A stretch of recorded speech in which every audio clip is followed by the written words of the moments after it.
E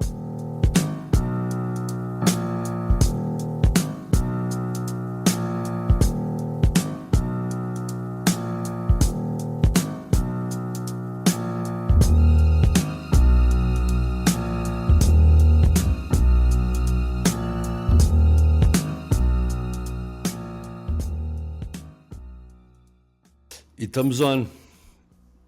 Para aqueles poucos, claro, mas fiéis que nos ouvem, atrasámos um Fora do pouco país. esta semana porque tivemos os dois longe um do outro. Exato, fora do Recentemente. país. Normalmente é só a Andréia que está. Desta vez foi. Exato, desta vez foi os dois, então assim aproveitámos esta ligação entre Paris e Cairo para falar um bocado do presente e do futuro das cidades.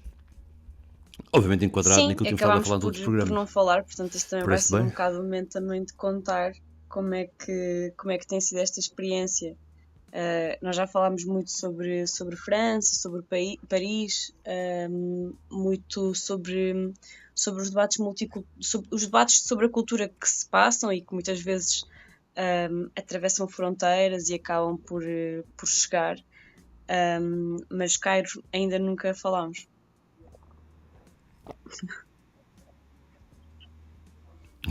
Também, mas aqui a ideia, ok, podemos personalizar, mas também é um bocado. Fazes um bocado de escala, né, do que está a Uhum. passar e do que aí vem. Queres que eu comece?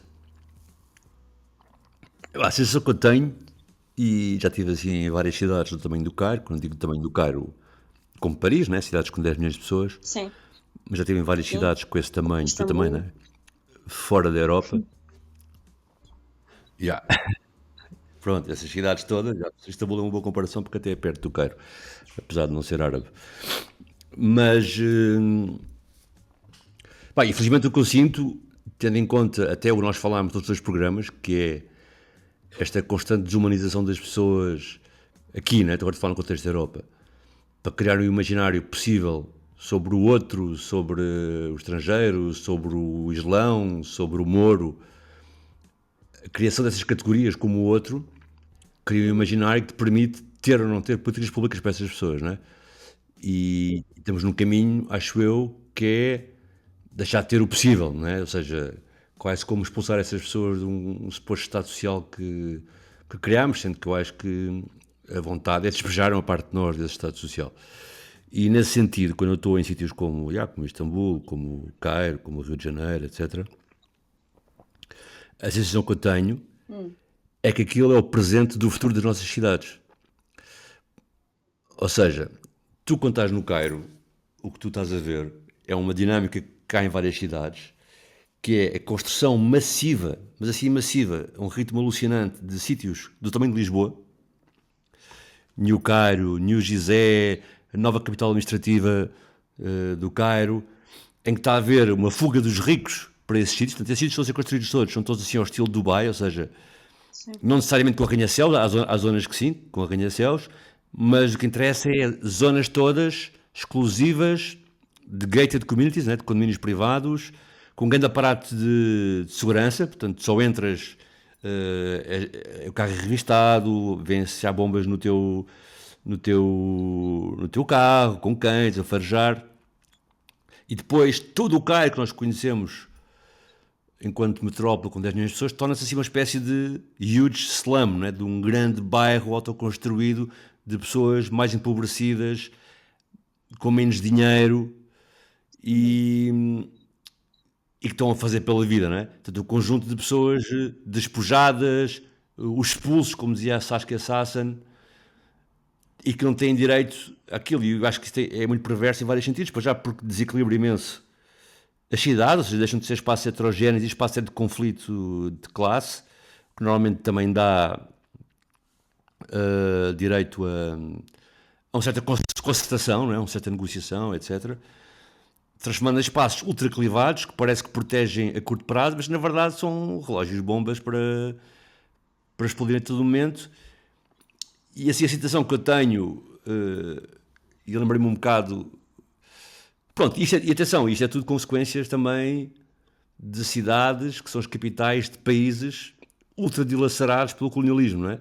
Cidades em que os seus em que os seus ativos naturais são ultra pilhados pelas grandes organizações internacionais, que vivem do pagamento de débito ao IMF e ao Banco Mundial, que vivem de hiperinflação. E a sensação final, que tem assim uma frase que resume um bocado isso, para quem olha para aquele ritmo daquelas pessoas, é que uma cidade te ameaça, não é? Com a morte se Yeah. tu paras. Mas literalmente, se tu parares, tu sentes que morres, né? Porque, pá, para ter uma ideia, tu tens um sítio do Cairo que é a cidade do lixo, imagina, que é uma zona de 300 mil pessoas em que 60 mil ocupam-se de recolher o lixo todo da cidade, levem para o seu bairro, portanto o bairro está cheio de tipo de slums, né? Casas autoconstruídas com os terraços cheios de lixo, e a parte orgânica vai para os porcos, isto que por acaso é um país muçulmano, mas naquele caso estou a falar de uma população que é cristã, que são os coptas. A parte de metal é trabalhada nas suas oficinas e transformada em placas de aço e exportada para a China. A parte de plástico também. Depois tens 1,5 milhão de pessoas a morar em cemitérios, não é? Depois tens os núbios, tipo, imagina uma cena que é os dormentes, que é uma espécie de porteiros à porta de cada prédio, que são os núbios, portanto é o pessoal da zona do Núbio, ou seja, do Assuão, que com a construção da barragem do Assuão foram realocadas noutro sítio, não gostaram dessa realocação e foram para o Cairo e trabalham como porteiros. Portanto, é uma cidade toda de pessoal, não é? Que está a desenrascar, e isso é similar a outras cidades onde já tive, dessa dimensão e não na Europa. Portanto, é uma cidade que te ameaça com a morte se parares e faz um pouco com que o último ato de resistência e subversivo seja a preguiça. E estou a dizer isto porque estou-me a lembrar, já que estou a falar do Cairo, dos livros do Cossery, não é? E ele não escreve isto diretamente, como eu agora descrevi, mas de algum modo ele faz muito enredo à volta de personagens que, no meio desta confusão de funcionários públicos que simulam o seu trabalho nestes sítios altamente militarizados e estatizados, não é?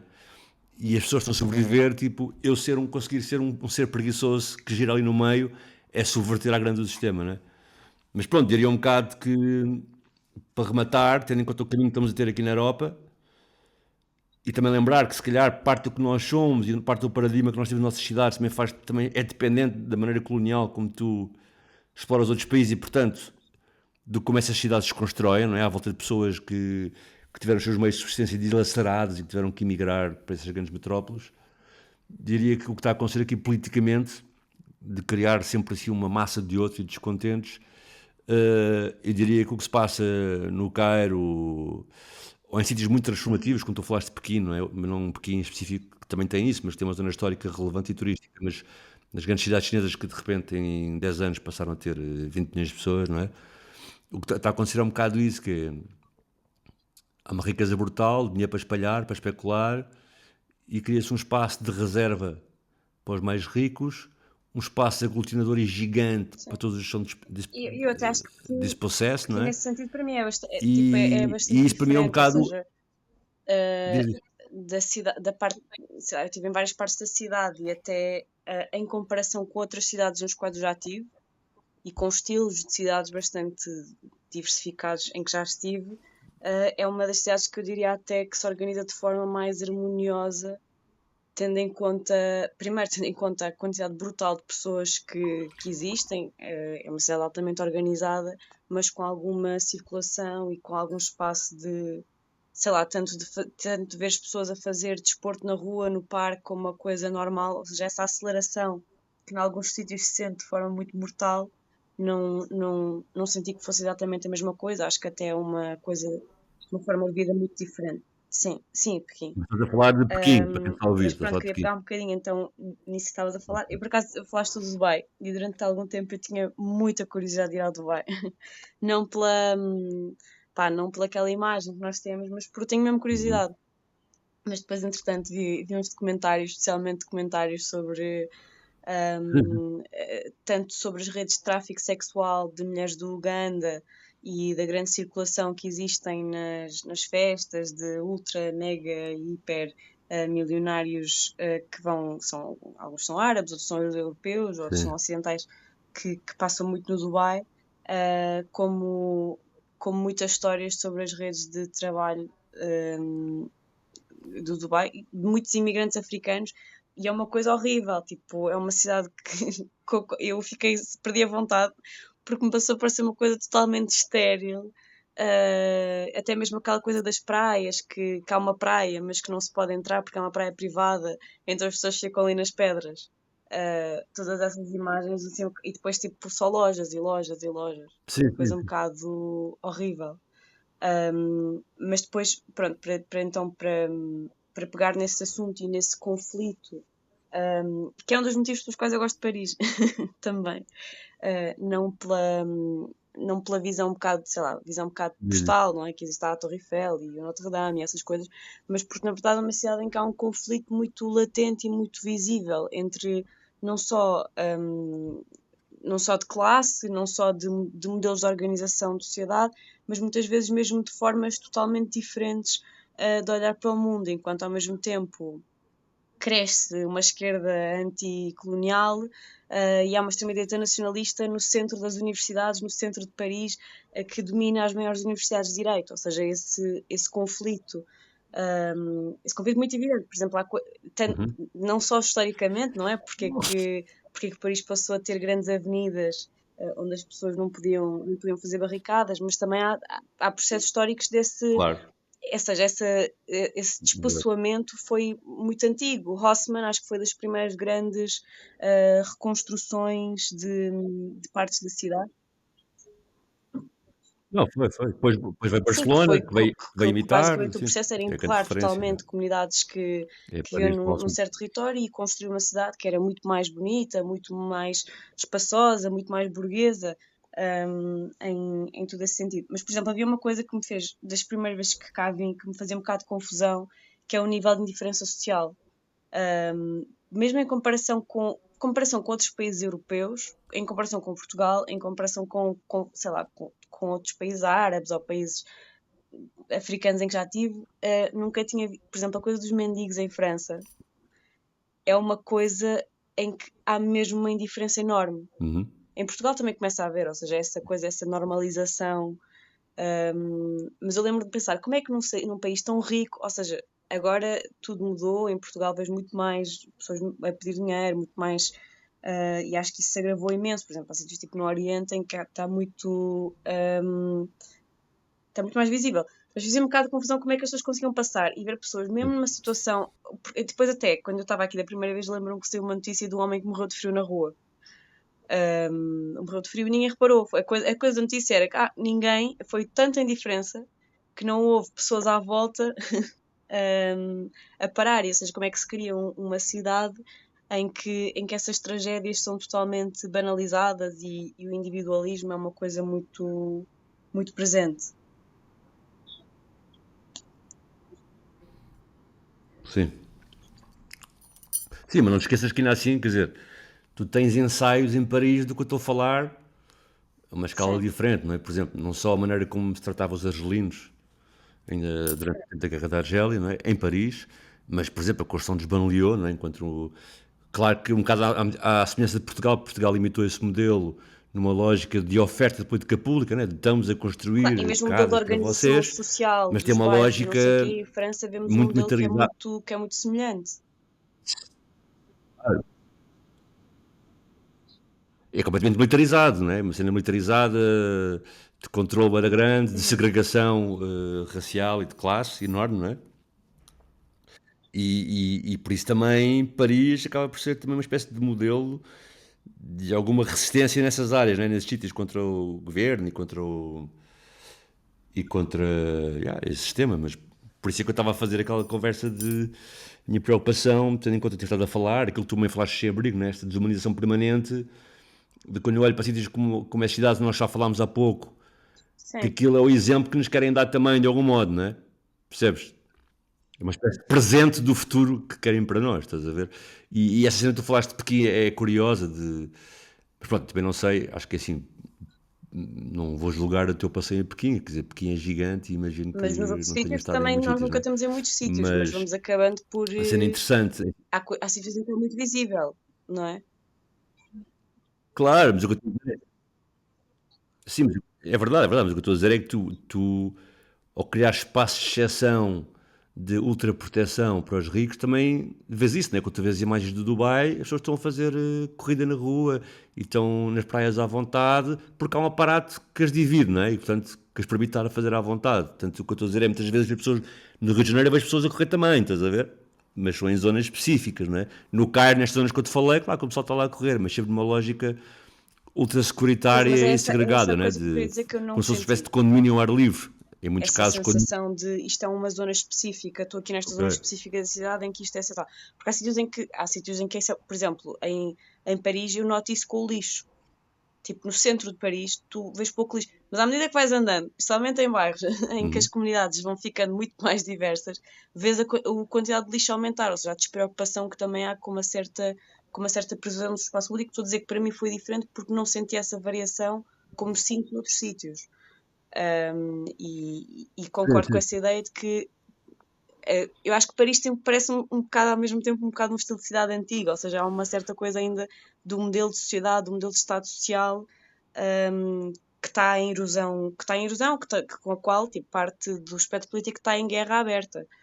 Uhum. Mas em que há ainda essas ressalvas, havia ainda essa conflitualidade e há ainda as ferramentas que permitem que haja um conflito muito aberto sobre algumas cenas. Por exemplo, eu lembro-me que houve alguém que escreveu um artigo sobre, em termos de protesto e de reação, sobre as comparações entre os protestos do Odair e do Nael.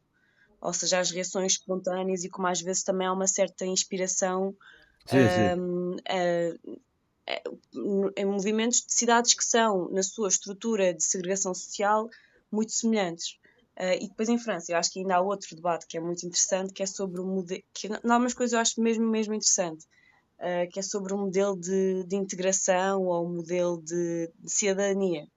Por exemplo, não há aquela ideia que não é bem multiculturalidade, ou seja, há uma certa ideia de uniformização por baixo da República Francesa, que acaba por Uhum. causar E assimilação, tal mas história depois, em alguns da exemplos assimilação, não é? extremos, fica uma coisa um bocado impraticável. Por exemplo, nas escolas, que é onde eu tenho estado, esta coisa do laicismo, ou seja, até onde é que se pode falar, até quando é que a religião ainda é um marco cultural ou é um marco religioso e que direito é que as pessoas têm de expressar. É uma questão que eu acho muito difícil. Por exemplo, eu acho que é um desafio num país estarem tantas comunidades juntas e haver uma ideia de comunidade geral, mas ao mesmo tempo essa imposição de apagamento, não é? Nós tínhamos com a história do Uhum. Macron, do hijab, daquelas histórias todas, uh, esse apagamento cultural, de que modo é que, ou seja, como é que uma integração pode funcionar com base nesse modelo? Que é uma certa integração, mas com base num modelo que é uma espécie de laicismo francês. Sim, sim, sim, sim. Ok, ok. Vamos para o segundo tema. Então, e. Nós queríamos falar Segundo sobre, tema? sobre um tema mais controverso do que Tá este. bem, tá bem. Pronto, queríamos também falar um bocado sobre cultura de cancelamento, porque é uma coisa que se tem falado muito e às vezes eu acho que de forma não muito profunda, sem ser tipo, vocês cancelam, não cancelamos, ou vocês é que cancelam. Pronto, às vezes sim que a conversa fica um bocado neste nível muito superficial, e acabamos por não entender o que é que isso significa e como é que isso também se tornou um novo estereótipo da esquerda, um bocado também. Tinhas falado um bocado dos moralismos Uhum. no último episódio e eu acho que este tema Sim. traz um bocado essas coisas. Por exemplo, eu escrevi alguns artigos sobre a coisa do woke, que também se tornou uma caricatura da, Sim, sim. da direita. Por exemplo, muitas pessoas que dizem não, mas o woke foi a direita que inventou e que foi não sei o quê. E não foi, de facto, essa expressão começou a ser usada muito, acho que Uhum. foi em 2014, mas eram principalmente em círculos que depois acabaram por estar relacionados com o Black Lives Matter, porque a ideia, eu lembro-me ainda quando o woke era usado como uma coisa positiva, que era estar Uhum. aberto a estar desperto para as opressões estruturais e era muito, muito em relação ao racismo. Mas acho que houve Sim, qualquer sim, coisa sim. que aconteceu na luta social no campo da esquerda, em que passou a ser, em que a reprimenda individual transformou a mudança de estrutura coletiva ou estrutural. Por exemplo, há aquela coisa de que o Byung-Chul Han fala de Twitter storms e assim, como é que uma pessoa diz uma coisa que é cancelável, passa a ser cancelada por, sei lá, por algo que diz, e há uma reação muito até das redes sociais de vamos cancelar esta pessoa não é do nosso campo, mas e depois, pronto, eu acho que isso em geral acontece e preocupa-me principalmente quando acontece em meios militantes, ou seja, até onde é que vai a tolerância, e é onde é que começa o discurso de ódio. E o quanto da nossa luta política é a luta para que as pessoas sejam totalmente corretas.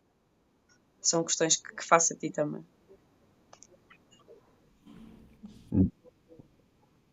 Epá, estou aqui a tramar, espera aí. Não vou fazer como tu, tipo, ex-deputado a pensar muito no que vou dizer, mas quase, estás a ver?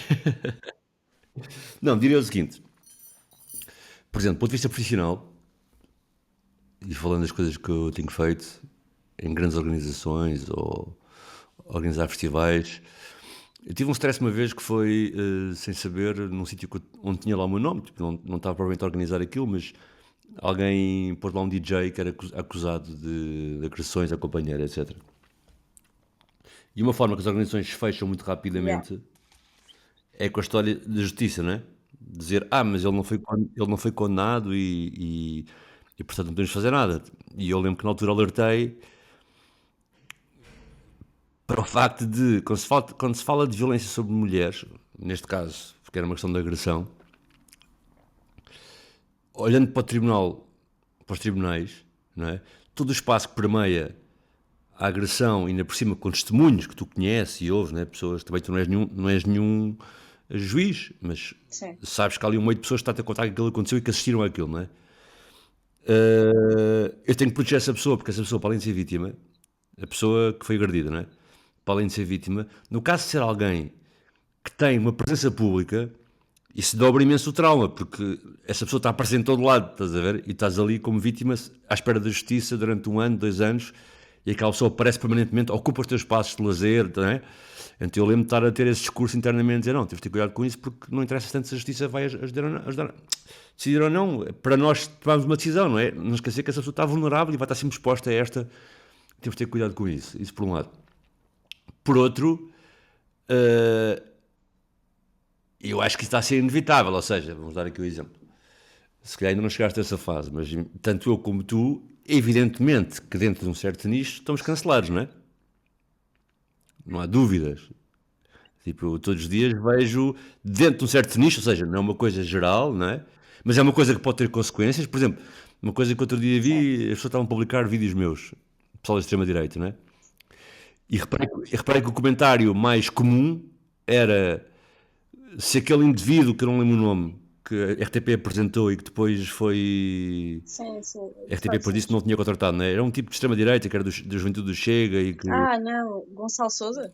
Gustavo Santos, não, isso é o outro, mano. Isso é o. Epá, pronto, não sei, por aí. Um dos comentários que aparecia mais era se cancelaram esse Gonçalo, estás a dizer, então o António também não pode ter espaço em lado nenhum, porque ele é espelho tão radical como ele, não é? Portanto, o que quer dizer é, hoje em dia, acontece determinado tipo de opiniões, Sim. tu vais sempre ser cancelado, nem que seja por nicho, não é? Ou seja, aquele pessoal que os meios de produção que têm ao seu alcance não vão viabilizar que tu existas publicamente, e se tiverem, se puderem, ainda fazem mais pressão para que em meios que não estejam ao alcance deles, tu não existas também, não é? Portanto, acho que isso hoje vai acontecer e pronto, não é de ser curioso em relação à tua questão do woke, e sim, o woke tem essa base dessa altura de ser alguém que está alerta a essas opressões várias. Pá, também achei muito curioso, agora em função àquela nossa, tu falaste isso da minha dica sobre o moralismo, não é? Em relação ao nosso primeiro programa, em que eu dizia que depois houve uma certa esquerda que diz que a esquerda, mas que é neoliberal, que usou esses progressos ditos woke e pôs essas pessoas, exatamente, que estão nessas opressões como um muro contra a extrema-direita. É curioso que esta semana, não sei se reparaste, houve uma série de gente de direita e uma série de gente dessa esquerda que Ah, dedicou no espaço público uma série de artigos sobre o Mandami. sim. E a conversa era, estão a ver, é assim que se faz. Ele Uhum. falou sobre os problemas das pessoas. Estás a ver? Pá, e é bem engraçado, porque para já a questão das opressões estruturantes são os problemas das pessoas também.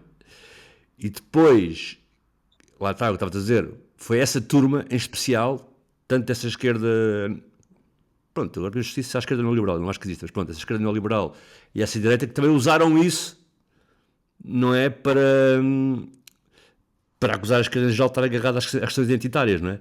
Portanto, também achei interessante esta semana, de repente, estava tudo. Claro que Não, depois ele o fala e Mandami, fala até bastante parece que o Mandami mesmo. não fala dessas coisas, não Ah, é? Pronto, agora parece que o e acho Mandami. que Claro que fala bastante, isso é bem interessante, só que perante um sucesso de esquerda eles acham logo que. Ele falou de uma maneira diferente e falou sim, de outras coisas e não se pôs com grandes moralismos. sim, mas ele Isso é não verdade, fugiu estás a ver? sobre, não Mas ele fugiu a fala essas questões. bastante, não é? E eu acho que estás a dizer uma coisa por acaso que é interessante, que às vezes eu fico um bocado desconfortável com.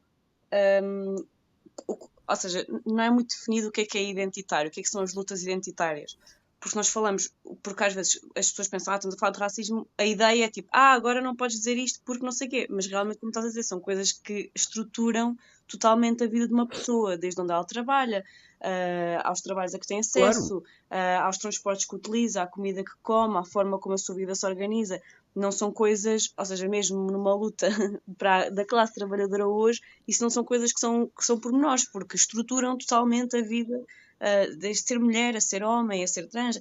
Pronto, Pois não? não, é mesmo uma condição de vida totalmente diferente. O que eu queria dizer um bocado com isto, e não, porque não acho que nós estamos em nenhum risco de ter as televisões todas invadidas por antirracistas ou por porque isso não está a acontecer. Então, na verdade, estamos a ver um movimento que é totalmente, exatamente, totalmente oposto. Todas as pessoas Claro, ao que contrário, né? não, cuja opinião não conflui com a opinião dos, bem, de quem domina os meios de produção, especialmente a comunicação, não tem espaço nenhum. Até aquela coisa agora da Raquel Varela, como uma das últimas pessoas a sair dentro de um espaço considerado à esquerda na comunicação social, é um reflexo disso. Mas como nós não estamos em Uhum. nenhum risco de que isso aconteça, eu até queria fazer um bocado o debate oposto. Ou seja, às vezes sinto que há uma espécie de horizonte organizativo e horizonte militante que foi desaparecendo, ou seja, que é a capacidade de transformar alguma coisa. E parece que o domínio da linguagem e o discurso é o domínio sobre o qual nós ainda podemos operar. E às vezes até com efeitos perversos para a nossa Uhum. organização e luta estrutural. Porque acabamos por confundir amigos e inimigos, Sim, sim, sim. às muitas vezes desorganizamos totalmente a nossa luta social e eu, pronto, partindo do princípio que eu acho que igualmente desorganiza ser incapaz de reconhecer o que são condições de opressão estruturais.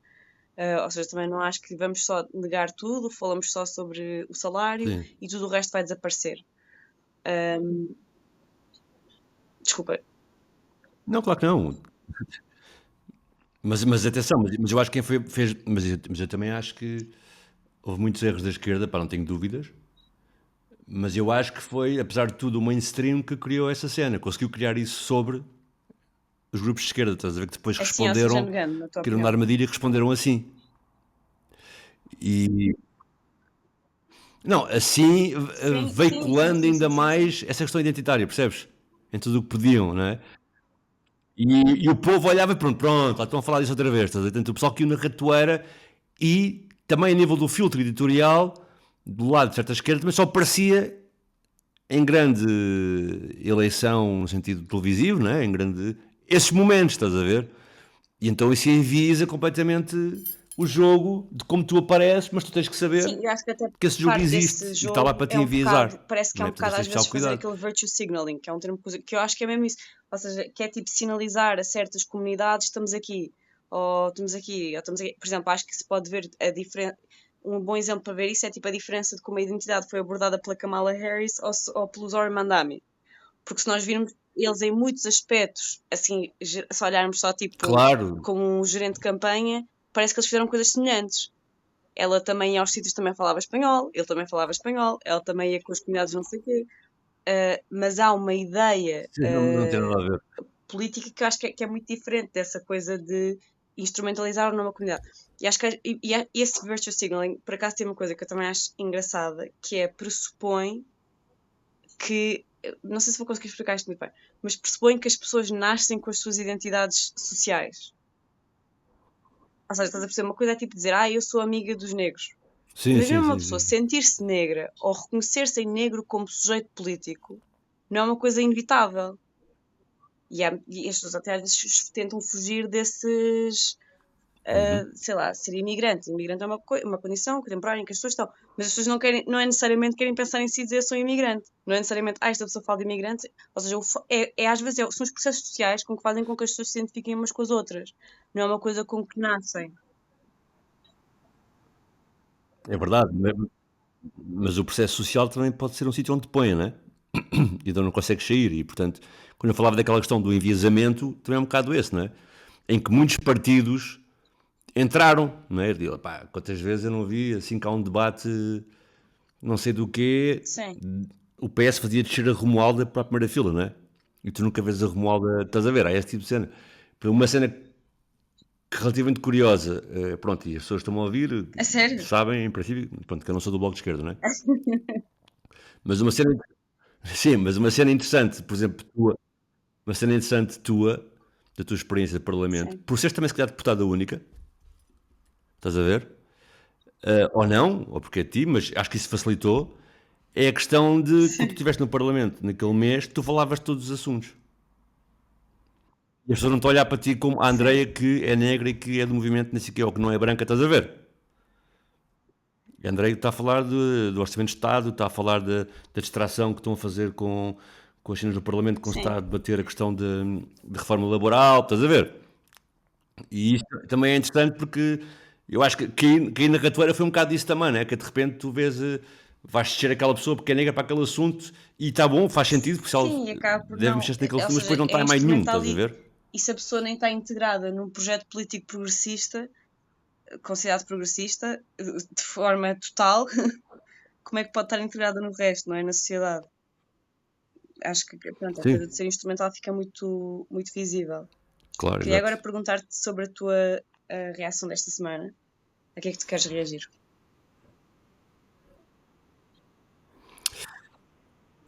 Epá, estava assim um bocado indeciso, mas Ok. acho que vou reagir um bocado aqui à reforma laboral. eh, de uma certa maneira, que é, já muito foi dito, está-se a discutir muito agora a questão da greve, etc. Pronto, só lembrar a quem nos ouve, pá, pode ser que haja alguém que nos ouça sem querer, né? Uhum. E que possa ouvir, ou seja, sem ser alguém que está perto de nós. Possa ouvir o que eu estou a dizer, que é, pá, não canibalizar esta questão da greve. As pessoas têm que se lembrar que nenhum dos direitos que elas têm ou que sentiram que estavam protegidas alguma vez nas relações laborais que elas tiveram, e até nas relações, para quem não está a trabalhar neste momento, até nas relações de política pública, portanto não só da questão laboral, lembrar que nenhuma dessas coisas nasceu por haver alguém que está nos píncaros e que saiu de um partido e foi para a universidade e foi logo para um CEO, não sei do quê, e depois foi deputado. Nada do que existe que nos proteja foi feito por essas pessoas. Portanto, não se pense que quem está completamente destacado da realidade do dia a dia, completamente destacado do que é ser assalariado, pessoas que acham que uma renda moderada pode ir até 2.300 euros, ninguém dessas pessoas fez e fará alguma coisa que protejam a grande massa de trabalhadores deste país, porque grande Sim, para parte haver uma bolha deles de classe nesse recebe menos de 1.000 sentido. euros. Sim, mas só para complementar, e claro que nós sabemos, e até aquilo que a gente já falou nos programas de podemos falar um dia sobre isso, melhor sobre o Chega, mas a classe de descontentes que de repente se junta ao Chega e que se transforma numa forma aprimorada deste sistema, não é? Eu só tenho alguma razão na parte retórica, que é evidente que quem nos governa há muitos anos está metido num embrulho de interesses. Como é evidente, nós sabemos que um governo do Bloco Central senta-se muito mais vezes com as pessoas que têm dinheiro do que senta com as pessoas que não têm. Que o jogo de atores está enviesado também nesse caso. temos o exemplo máximo, não é? As centrais sindicais, as suas sedes não são do governo, não são do Estado, não é? Temos agora o exemplo máximo que é o Estado ter oferecido o antigo Ministério da Economia ali no Largo de Camões à CIP, para ser a sede da CIP, estás a ver o nível da coisa. E no topo disto tudo lembrar, e por isso é que muitas vezes é fixe também aprofundar o facto de vivemos numa democracia, mas que é também uma oligarquia na medida em que as tomadas de decisões, como eu dei o exemplo do jogo de atores, está muito longe da vontade do povo. Temos o exemplo máximo deste governo não ter sequer mencionado que ia fazer isto nas eleições que aconteceram tipo, há menos de um ano. Não é? Portanto, a minha reação tem a ver com isso, tem a ver com olhar para isto de facto como um movimento oligárquico, em que os interesses. Porque já estamos, a nível de política pública, temos estado não só a nível dos fundos de investimento, do ERC, a favorecer as empresas, principalmente os grandes grupos económicos. Agora até lhes oferecemos sedes e agora vamos-lhes oferecer um mercado de trabalho todo que eles podem explorar e ganhar ainda mais dinheiro. E, portanto, lembrar que de vez em quando é fixe escavarmos e pensarmos que temos uma oligarquia também, em que os interesses das pessoas são superiores aos interesses do povo. Sim. E de quem vota. E por acaso, Pronto, eu acho há assim essa coisa estrutural e de parecer que as pessoas vivem, parecer não, das pessoas viverem mesmo numa bolha de classe, os governantes, e não terem vidas e não terem interesse em. Mas também há uma certa coisa da desumanização que nós temos falado que se sente muito nos discursos dos ministros deste governo, que há uma coisa tipo de nojo das pessoas que não são aquelas pessoas para quem eles governam. Sim, claro. Não, vou dar um exemplo que às vezes as pessoas não têm esse trabalho, mas que olha, um ciclo virtuoso que funciona ao contrário. Que é, normalmente, pronto, se for ler os currículos dos ministros, são currículos exaustivos, brutais, de grandes coisas, não é? De tal maneira, tentam tanto seja tão virtuoso que já boés foram apanhados com graduações falsas, não é? Com pós-graduações que não tiraram, com doutoramentos que não tiraram, etc. Mas o que é interessante também nesse círculo virtuoso, tu falaste há bocado, mas que serve para aqui, é quando tu abres os currículos deles, quando tu abres, por exemplo, o currículo de Leitão Amar, para dar o exemplo, que é a pessoa que ainda há pouco tempo falou da reengenharia social que a esquerda queria fazer para que o PSD perdesse eleições, não é? Através da imigração. Ou é uma pessoa que eu já apanhei numa conferência a dizer que o que estava a fazer nas leis de imigração era algo que lhe doía muito no íntimo, mas tinha que ser. Não é? Vais ver o currículo dele e vês que ele acaba de E a Marina licenciatura Leitão também é uma história e é uma assim, não pessoa é? nova. Na minha geração isto acontecia, mas na dele não. Espera, deixa só acabar, aqui o Leitão Amaro, já vamos à do Leitão. Mas já não está no governo, não é? Mas pronto, mas o que quer dizer é, o Leitão Amaro acaba a universidade, fica automaticamente a dar aulas na universidade, automaticamente. Sendo que, nos dias que Sim. correm, é quase impossível isso acontecer, não se tenha um doutoramento, não é? Mas pronto, ele acaba a licenciatura, entra logo a dar aulas, e ao mesmo tempo entra no Conselho de Administração de uma empresa. Portanto, enquanto está sempre no PSD da juventude, não é? Portanto, estas pessoas têm este perfil, ou se quiseres, pronto, acrescentar a Mariana Leitão, que Com uma também como o média Leitão Amar, não é? baixíssima. Mas a Mariana Leitão ainda mais, que falam da questão do... Sim, mas que falam assim, da meritocracia e, e dessas coisas todas, não é? Ela acabou o curso de uma... Pronto, isso não há mal nenhum, mas só tem o seu ironia tendo em conta de onde vem, não é? Acabou um curso com uma média baixíssima, às 13, ou isso, numa universidade privada, entrou logo numa sucursal da Sonangol, porque o pai era o advogado do presidente da Sonangol.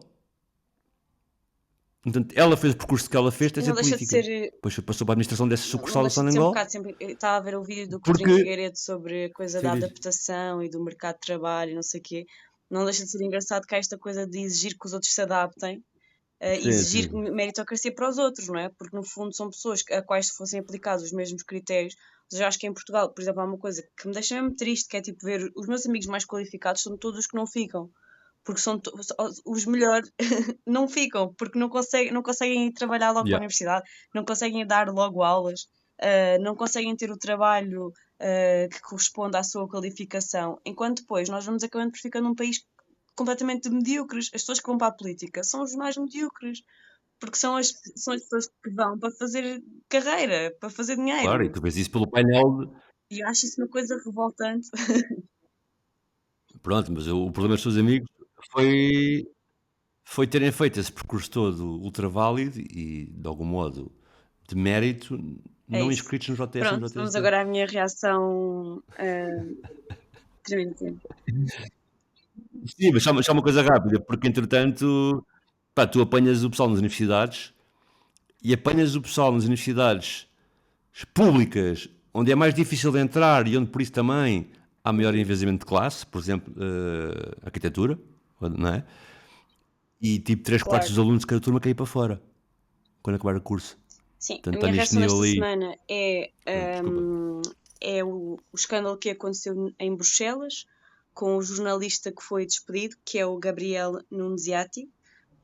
Ele foi despedido porque ele colocou uma pergunta à Comissão, à porta-voz da Comissão. Ele questionou se, como a Comissão Europeia tem dito, como a União Europeia tem dito, que a Rússia deve pagar a reconstrução da Ucrânia depois da guerra, se o mesmo se aplicava a Israel. Ou seja, a pergunta foi curtíssima, a pergunta foi quê? 30, 40 segundos. Se o mesmo se devia aplicar a Israel em relação a Gaza. E na altura a porta-voz ficou super atrapalhada e passado uns tempos ele foi Gaza. despedido e agora um outro colega dele, italiano, colega acho que é de profissão, não acho que é da mesma agência, voltou a colocar a questão à Comissão Europeia e disse já agora o que é que isto quer dizer sobre a liberdade de imprensa. Acho interessante porque acabamos por não falar de forma muito, sabe, não falar assim tanto sobre este ataque à liberdade de imprensa que está a acontecer, não só económico, mas sobre alguns temas em específico, ou Uhum. sobre a incapacidade de que o jornalismo. Eu tinha uma coisa, porque eu achava eu estudei Ciências da Comunicação, então eu achava que o jornalismo era, quando comecei, tipo, nunca quis ser jornalista, mas achava uma coisa super nobre, tipo, a imagem que tinha as pessoas que iam para os contextos mais difíceis, iam para os cenários de guerra, iam para cenários super duros, só para tentar fazer reportagens e tentar procurar contar as histórias. E agora parece que vivemos num mundo totalmente. Pronto, uma pessoa faz uma pergunta e é uma pergunta, aliás, totalmente razoável. E aqui nota-se um bocado a atrapalhação europeia a falar sobre qualquer coisa a ver com Gaza, sem ser voltar ao mantra de Israel tem o direito de não sei quê. Até porque a resposta que a porta-voz da Comissão na altura deu foi uma coisa assim que também não tinha grande cabimento e não se percebia. E pronto, só para dizer que acho que Sim, ela foi sim, evasiva, sim, ela disse que não tinha foi uma ainda coisa assim um bocado. condições para responder à E na pergunta. verdade, a pergunta eu Coisas acho que é desse género. tão potente porque é uma pergunta simples. É como disseram sobre a outra situação, aplica-se aqui. E pronto, mas isto só evidencia que sobre isto não há. A União Europeia faz política como convém, não com base em nenhum princípio. Eu, por acaso, o que sugeri em relação à tua reação é mesmo que as pessoas pesquisem e vejam, porque quem está aqui a falar, lá tem estes gajos de esquerda com essa história. Não, não, que Claro. vejam mesmo essa imagem, porque a maneira como eu faço a pergunta é completamente E é normal. curtíssima a pergunta. É quase é neutro, estás a ver? E, portanto, sim, sim. Então, estou a dizer para verem, mesmo para sentirem que não foi um ativista, não, foi um jornalista no exercício de superfície, fez uma pergunta com tom Não, e se calhar normalíssimo e chegamos ao isso ponto fez com que de, sei lá, como já fosse faz a despedido. Casa Branca, não é? Escolher Pronto. os jornalistas conforme as suas inclinações políticas. Exato, exato. Então, nós agora temos uma rubrica assim rápida, que é só uma cena de pesquisa, de dar umas dicas para as pessoas irem pesquisar, que é uma parte mais internacional. E eu vou falar rápido, tipo. Eu estava a falar com uma amiga minha que passou agora uns tempos nas Ilhas de Reunião. Pronto, e resolvi escolher este tema porque agora a Andrei está em França. As Ilhas de Reunião fazem parte da França metropolitana, portanto ainda fazem parte da França, apesar de ser no Índico. E estava a discutir com ela viagens ali perto, né? Porque tu de Ilha de Reunião podes ir muito rápido para Madagascar, para as Maurícias.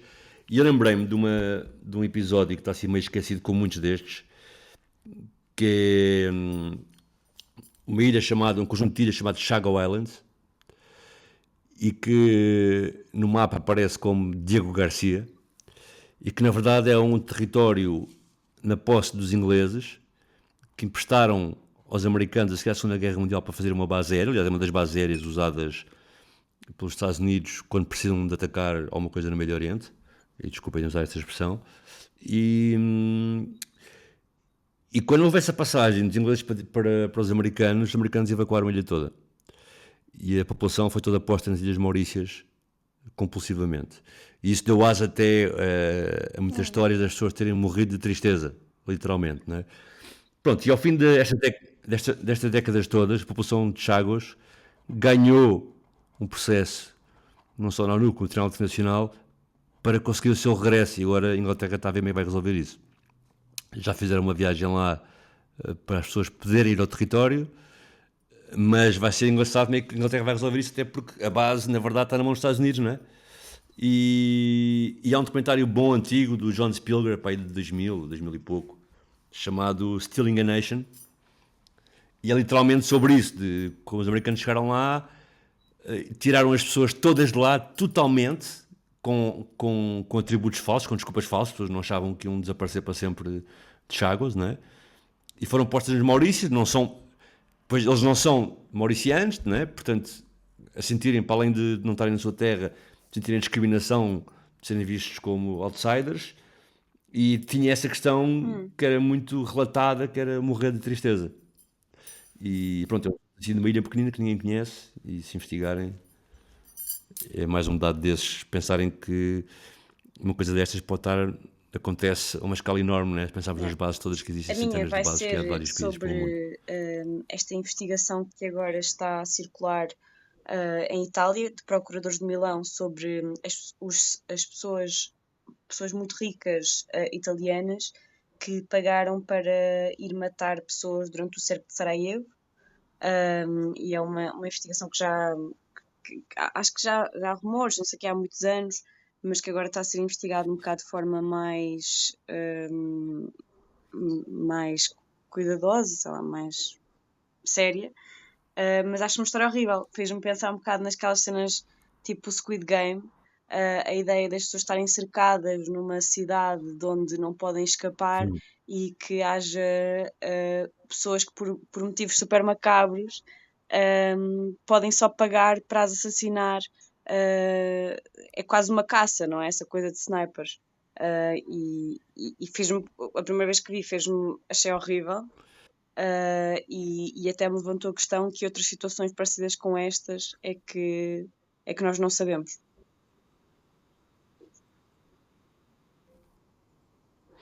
Temos aquele turismo em Gaza, né? Do pessoal a ver as bombas, etc. Mas se calhar, em relação a isso, dizer-te o seguinte: eu já fui lá algumas vezes e sempre se falou disso. Para quem nos está a ouvir e não conhece Sarajevo, perceber que o cerco durou anos e que Sarajevo é uma cidade que está num vale e está cercada de montanhas. E eram nessas montanhas que estavam os milicianos, não é? Do Mladic. Pronto. Também dizer que essa pessoa que organizava essas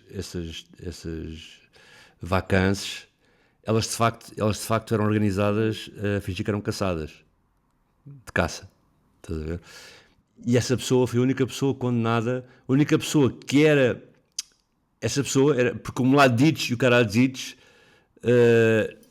claro que a gente sabe que tinha o apoio da Sérvia, mas agiam como se não tivessem, não é? Como se fosse uma coisa independente. Mas essa pessoa foi a única pessoa que trabalhava para o governo da Sérvia que foi condenada pelo Tribunal Internacional. Sendo que, e organizava estas caçadas mesmo, era assim o nome da coisa. Sendo que essa pessoa, uma das